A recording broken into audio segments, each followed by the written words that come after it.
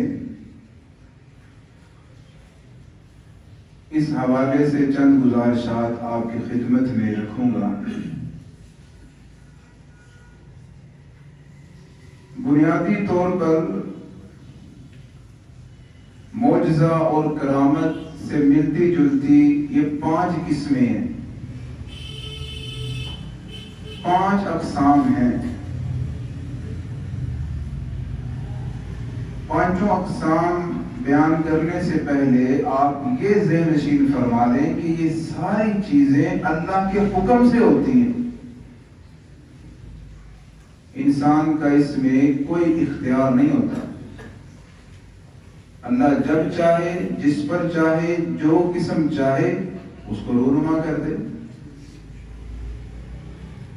اللہ کے حکم کے بغیر نہ کوئی نبی اور نہ ہی کوئی ولی کسی معجزے یا کسی کرامت پر 1% بھی اختیار نہیں رکھتا۔ پہلی قسم ہے ارحاس، یہ معجزے سے ملتی جلتی ہے۔ فرق یہ ہے کہ ایسا کوئی انوکھا واقعہ جو کسی نبی کی آمد سے پہلے یا اس کی نبوت ملنے سے پہلے رونما ہو جائے، اس کو ارحاس کہتے ہیں۔ اور نبوت کے بعد کوئی انوکھا واقعہ کہ جس سے عقل عاجز آ جائے، جس کو عقل تسلیم نہ کرے، سائنس تسلیم نہ کرے، نبوت کے بعد نمودار ہوا ہے، اس کو معجزہ کہتے ہیں۔ اور اگر کسی نبی اور پیغمبر کے علاوہ کسی نیک بندے کے ہاتھوں کوئی واقعہ رونما ہو جائے، کوئی انوکھا واقعہ، اس کو معجزہ نہیں، اس کو کرامت کہتے ہیں۔ ہم کرامتوں کے انکاری نہیں ہیں، ہم اس بات کے انکاری ہیں کہ جو لوگ کہتے ہیں کہ باپے دے اختیار ہے، کرامت بھی کس کے حکم سے ہوتی ہے؟ ہم تو یہ کہتے ہیں نا، انکاری نہیں ہے۔ لوگ کہتے ہیں بابیاں مانتے نہیں۔ کیوں نہیں مانتے بھائی؟ یہ بزرگ، ہم تو زندہ بزرگوں کو بڑا مانتے۔ کوئی عام بزرگ مسجد میں آ جائے تو میں تو کہتا ہوں بھائی ان کی وجہ سے مسجد کی رونق ہے۔ آقا علیہ الصلوۃ والسلام نے فرمایا بزرگوں سے برکت ہے۔ ہم کیسے انکار کر سکتے ہیں؟ تو حدیث کا انکار ہے بزرگوں کو نہ ماننا۔ بہرحال ہم یہ کہتے ہیں کہ معجزہ ہو، کرامت ہو، وہ اللہ کے حکم کے بغیر نہیں ہے۔ یہاں لوگوں کا غلط فہمی میں عقیدہ ہی بدل چکا ہے۔ بہرحال یہ تیسری قسم ہے کرامت۔ چوتھی قسم ہوتی ہے اہانت۔ یہ ہے کہ عام اسباب سے ہٹ کر کوئی ایسا واقعہ رونما ہو جائے جو عام طور پر نہیں ہوتا، اور اس میں اس انسان کی ذلت مقصود ہو۔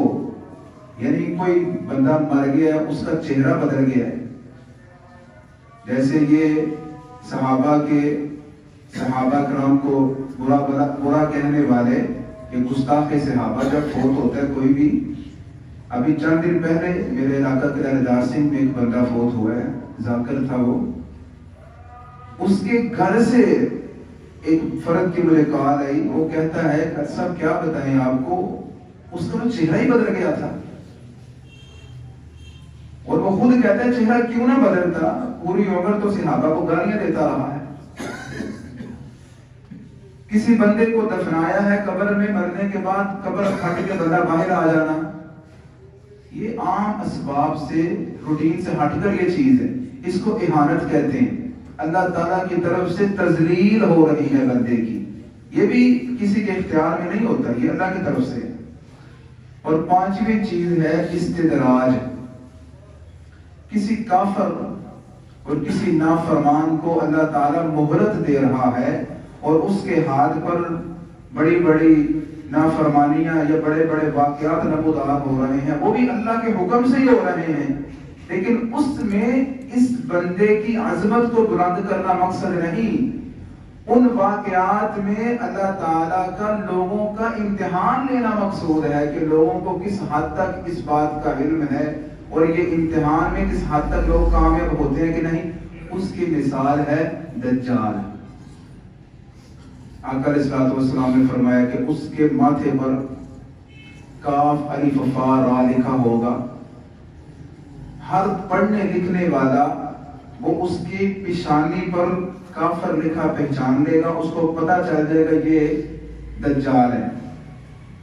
یا کوئی پڑھنے لکھنے والا نہیں ہے، اس کے دل میں ایمان کی روشنی ہے، اس روشنی کی برکت سے، اس ایمان کی برکت سے وہ پہچان لے گا کہ یہ دجال کافر ہے. اب اس کے ہاتھ پر بڑے بڑے واقعات نمودار ہوں گے. ایک نوجوان کو پکڑے گا، اس کو درمیان سے کاٹ دے گا، ایک ٹکڑا دائیں طرف پھینک دے گا، ایک ٹکڑا بائیں طرف پھینک دے گا. پھر دونوں طرف اشارہ کر کے آواز دے گا، وہ ٹکڑے دونوں جڑ جائیں گے، وہ نوجوان پھر زندہ ہو جائے گا. بادلوں کو حکم کرے گا، بارشیں برسیں گی. زمین کو حکم کرے گا، لہلہاتی کھیتی اگے گی. فوراً سامنے دیکھتے ہوئے کمزور ایمان والے اس کو سمجھیں گے یہ کوئی پہنچی ہوئی سرکار ہے، اس پر ایمان لے آئیں گے. یہ استدراج ہے، یہ اللہ کی طرف سے مہلت ہے. پھر اللہ پکڑے گا اس کو. اس میں لوگوں کا امتحان ہوتا ہے. بہرحال یہ ہے 5 قسمیں: ارحاس، معجزہ، کرامت، اہانت اور استدراج. ارحاس، بعض لوگوں نے تو سرے سے ہی کرامت کا معجزے کا انکار کر دیا.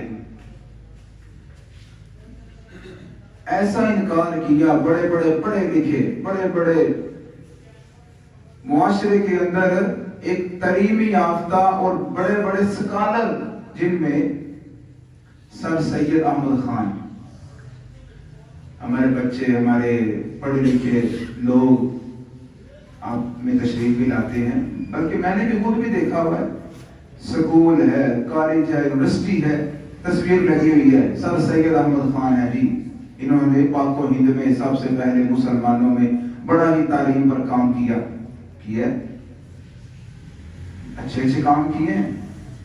لیکن جب کسی کی مت ماری جائے، کسی کا علم اس کو فائدہ نہ پہنچائے، یہ بھی تو قسمت کی بات ہے نا. پھر اللہ تعالیٰ چاہے تو علم کو مفید بنا دے، اللہ تعالیٰ چاہے تو علم کو فتنہ بنا دے. سر سید احمد خان وہ سرے سے معجزے کے انکاری تھے. وہ کہتے تھے معجزہ ہو سکتا ہی نہیں، ارحاس بھی نہیں ہو سکتا. یہاں تک انہوں نے اپنی کتاب میں لکھا ہے کہ عیسیٰ علیہ السلام کا جو ارحاس ہے کہ عیسیٰ علیہ السلام اپنے باپ کے بغیر پیدا ہوئے، یہ ارحاس ہے. اور عیسیٰ علیہ السلام کا اپنی والدہ کے گود میں گویائی کرنا، انی عبد اللہ، میں اللہ کا بندہ ہوں. اپنی والدہ کی عزت و عصمت کی حفاظت اللہ کے حکم سے اللہ نے یہ ارحاس کروایا عیسیٰ علیہ السلام سے، اللہ کے حکم سے ہوا. سر سید احمد خان فرماتے ہیں جی عیسیٰ علیہ السلام بغیر باپ کے پیدا ہو ہی نہیں سکتے. ان کے باپ دنیا میں موجود تھے، جہاں بھی تھے ضرور تھے. استغفر اللہ، نعوذ باللہ. اللہ فرماتا ہے کہ یہ میری نشانیوں میں سے نشانی ہے، یہ میرے حکم سے ہوا ہے. تم تو عیسیٰ علیہ السلام کے بغیر باپ کی بات کرتے ہو. اللہ فرماتا ہے میں نے آدم کو بغیر ماں باپ کے پیدا کر دیے. کیسی باتیں کرتے ہو؟ پھر معجزے کے انکاری ہیں سر سید احمد خان، معجزات کے. وہ کہتے ہیں جی یہ جو چاند 2 ٹکڑے ہوا، ایک مشرق کی طرف ایک مغرب کی طرف، لوگوں نے دیکھا، یہ لوگوں کی نظروں کا دھوکہ ہے. یہ اگر چاند 2 ٹکڑے ہو بھی گیا تو یہ قیامت کی نشانی ہے بس. ان کے سامنے کوئی بھی معجزہ رکھا جاتا تو وہ یہی کہتے کہ یہ نظروں کا دھوکہ ہے. ہر معجزے کو اپنی سائنس میں لے کر جاتے, سائنس کے لحاظ سے چونکہ ایسے ہے چونکہ چنانچہ ہے. یہ تو سیدھا سیدھا انکار ہے نا, یہ بھی گمراہی ہے, معجزے کا انکار کر دینا.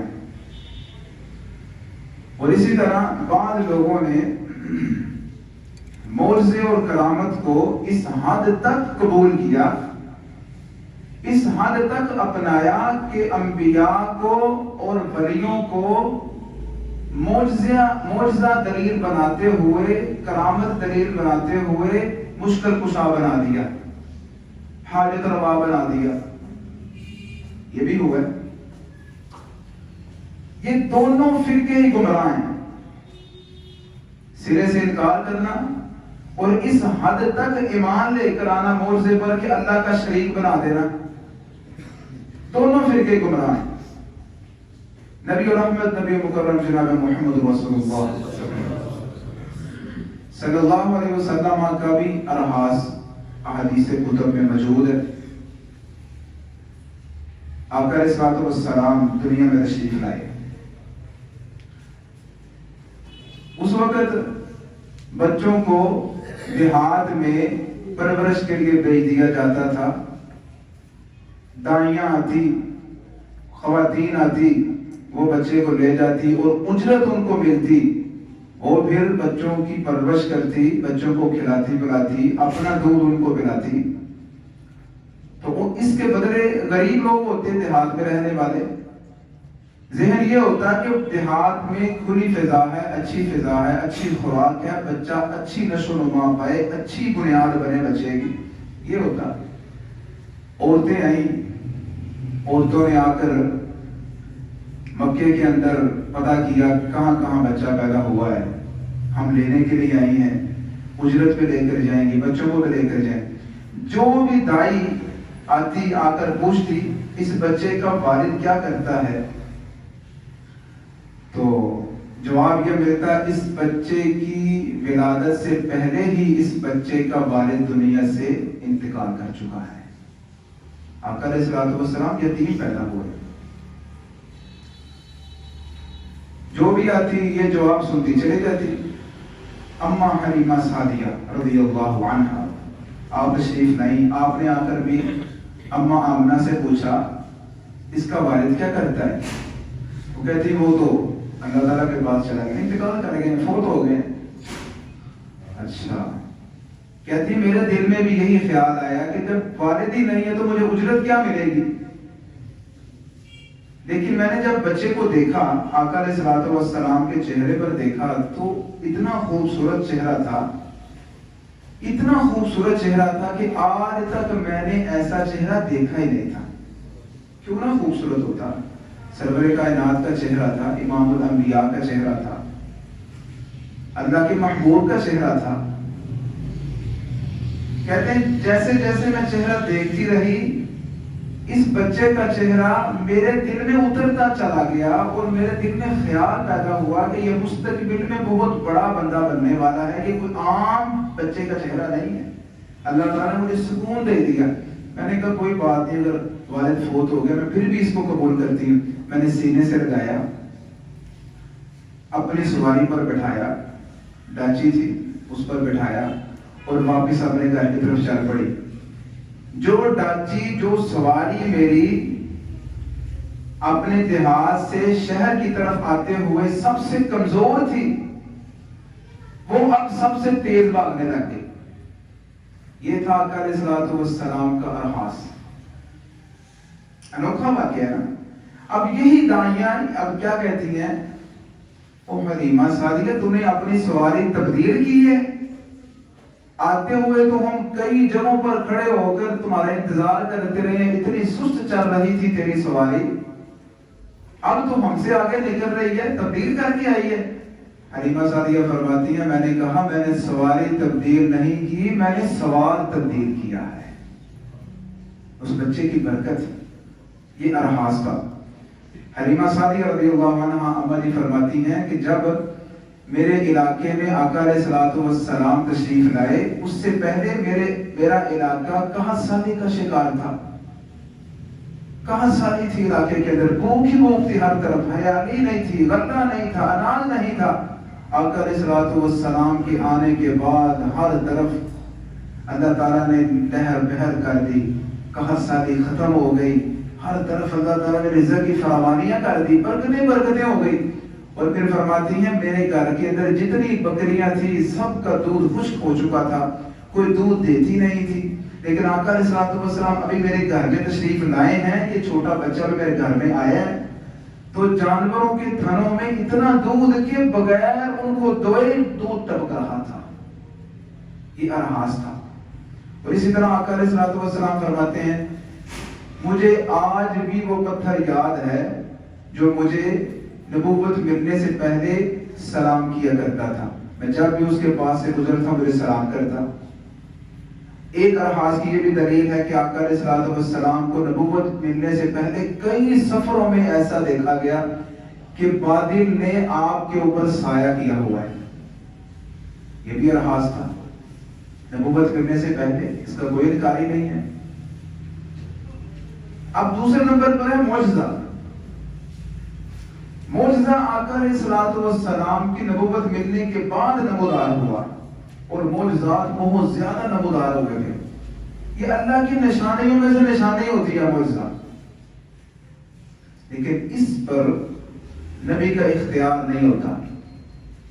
آقا علیہ الصلوۃ والسلام کا معجزے پر اختیار نہیں ہے میرے بھائی، اختیار نہیں ہے. اس کو ذہن میں بٹھا لیں. کیسے؟ ایک وقت ہے، ایک سفر میں آقا علیہ الصلوۃ والسلام جا رہے ہیں.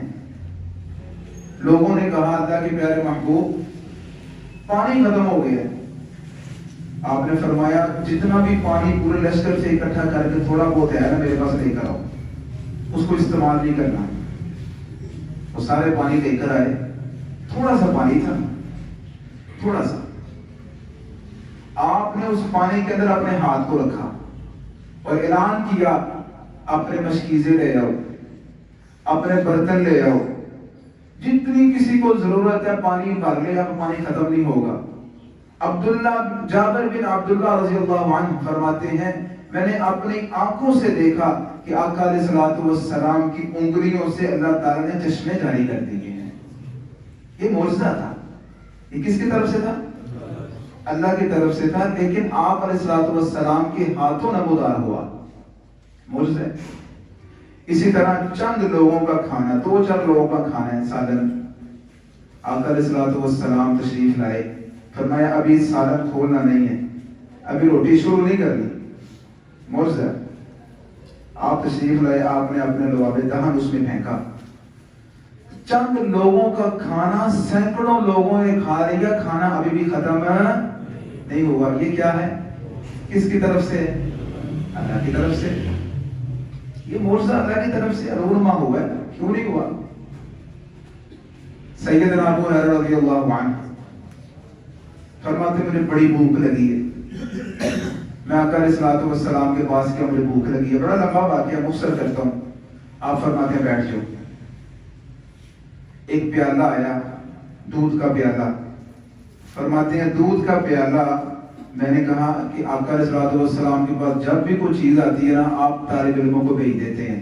یہ طالب علموں کو بھیجنا، طالب علموں کو کھلانا یہ بڑے اعزاز کی بات ہے. نبی رحمت سب سے پہلے دین کے طالب علموں کی طرف چیز بھیجتے. آج تو باتیں بڑی کرتے ہیں نا بیچارے، ان کا اپنا ایمان کمزور ہے، اپنا نقصان کرتے ہیں. بچوں کا، طالب علموں کا، دین کا کوئی نقصان نہیں. بہرحال ابو ہریرہ فرماتے ہیں میں بیٹھا ہوا تھا، میں نے کہا شاید مجھے بھوک لگی ہے، آج مجھے مل جائے پیالہ. لیکن کہتے ہیں آقا علیہ الصلوۃ والسلام نے مجھے فرمایا جاؤ طالب علموں کو بلا کر لاؤ، اصحاب صفہ کو لے کر آؤ. وہ 70 تھے، 70 تعداد تھی. ایک پیالہ دودھ کا. کتنا بڑا ہوگا پیالہ؟ پیالہ لفظ پیالے کے اتنا بڑا ہو سکتا ہے. بہرحال پیالہ تھا عام روٹین میں جتنا ہوتا ہے. آقا علیہ الصلوۃ والسلام فرماتے ہیں ابو ہریرہ ایک طرف سے شروع ہو جاؤ. وہ کہتے ہیں میں نے دل میں سوچا بھوک مجھے لگی ہے. آقا فرماتے ہیں ایک طرف سے شروع ہو جائے. یہ تو 2-4 بندوں نے پی جانا، مجھے تو کچھ بھی نہیں ملنا. کیا بنے گا؟ آج پھر بھوکا ہی رہ گیا ابو ہریرہ، لیکن چونکہ سمعنا و اطعنا، ایسے بات سنی ادھر سے قبول کی، یہ تو آقا علیہ الصلوۃ والسلام کے صحابہ کی پہچان تھی۔ آپ چل پڑے، کہتے ہیں 1 2 3 4 5 70 صحابہ نے وہ پیالے سے دودھ پی لیا، لیکن دودھ اتنا کا اتنا ہی ہے، 70 صحابہ سیر ہو گئے ہیں۔ یہ کیا ہے؟ بولے نا، اس ہے۔ آقا فرماتے ہیں ابو ہریرہ اب تم پیو۔ ابو ہریرہ فرماتے ہیں میں نے پھر پیا، میں نے کہا نہیں بس۔ آپ فرماتے ہیں ابو ہریرہ پھر پیو، کہتے ہیں پھر پیا، کہتے ہیں پھر میں نے کہا بس۔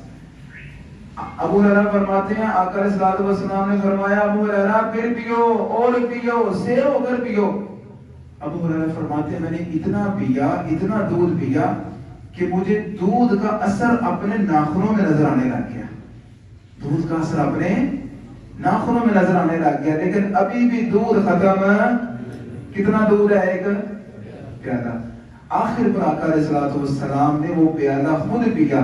70 طالب علم اور ایک ابو ہریرہ، 71 لوگوں کا جھوٹا آپ علیہ الصلوۃ والسلام نے پیا۔ ہم تو پیتے نہیں ہیں نا جھوٹا کسی کا۔ بہرحال یہ بھی ایک سبب ہے۔ یہ کیا تھا جی؟ کس کے حکم سے تھا؟ اس میں آقا علیہ الصلوۃ والسلام کا کوئی اختیار ہے؟ بولے نا، اختیار نہیں ہے۔ اس کی دلیل کیا ہے؟ 3 دن تک آقا علیہ الصلوۃ والسلام کو اللہ تعالیٰ نے کھانا نہیں پیش کیا، بھوک لگی ہے، 3 دن گزر گئے ہیں۔ آپ علیہ الصلوۃ والسلام نے 3 دن تک پیٹ پر پتھر باندھا ہوا ہے، پیٹ پر پتھر باندھا ہوا ہے کہ انتڑیوں پر وزن پڑے، وہ سکون پہنچ جائے۔ اگر معجزہ آقا علیہ الصلوۃ والسلام کے اختیار میں ہوتا تو آپ حکم کرتے بھائی کھانا حاضر ہو جائے، حاضر ہو جاتا، پانی حاضر ہو جائے، حاضر ہو جاتا، مشروبات۔ لیکن معجزہ آقا علیہ الصلوۃ والسلام کے اختیار میں نہیں ہے۔ آقا علیہ الصلوۃ والسلام جبرائیل علیہ الصلوۃ والسلام کو فرماتے ہیں جبرائیل یار میں اداس ہو جاتا ہوں، وہی لے کر جلدی آیا کر، اداس ہو جاتا ہوں۔ اب وہی بھی معجزہ ہے نا، اللہ تعالیٰ کی طرف سے فرشتے کا آنا، اللہ کا کلام لے کر آنا، یہ بھی کیا ہے؟ معجزہ ہے۔ آقا فرماتے جبرائیل جلدی آیا کرو، میں اداس ہو جاتا ہوں۔ جبرائیل کیا فرماتے ہیں؟ وَمَا نُنَزِّلُ إِلَّا بِأَمْرِ رَبِّكَ، کہتے ہیں میں کیسے آ سکتا ہوں جب تک اللہ کا حکم نہیں ہوگا۔ اللہ کے حکم کے بغیر میں آ سکتا نہیں آ سکتا۔ جبرائیل علیہ الصلوۃ والسلام نے جواب دے دیا۔ اس طرح ایک اور آیت بھی ہے قرآن پاک میں، وَإِن كَانَ كَبُرَ عَلَيْكَ إِعْرَاضُهُمْ فَإِنِ اسْتَطَعْتَ أَن تَبْتَغِيَ نَفَقًا فِي الْأَرْضِ أَوْ سُلَّمًا فِي السَّمَاءِ فَتَأْتِيَهُم بِآيَةٍ۔ آقا علیہ الصلوۃ والسلام نے لوگوں کے سامنے معجزے رکھے۔ میرے خیال سے وقت زیادہ ہو گیا، باقی گفتگو انشاءاللہ اگلے جمعے میں کریں گے۔ اللہ تعالیٰ سے دعا ہے کہ اللہ تعالیٰ اصلاح اور عمل کی توفیق عطا فرمائے۔ آخر دعوانا الحمدللہ۔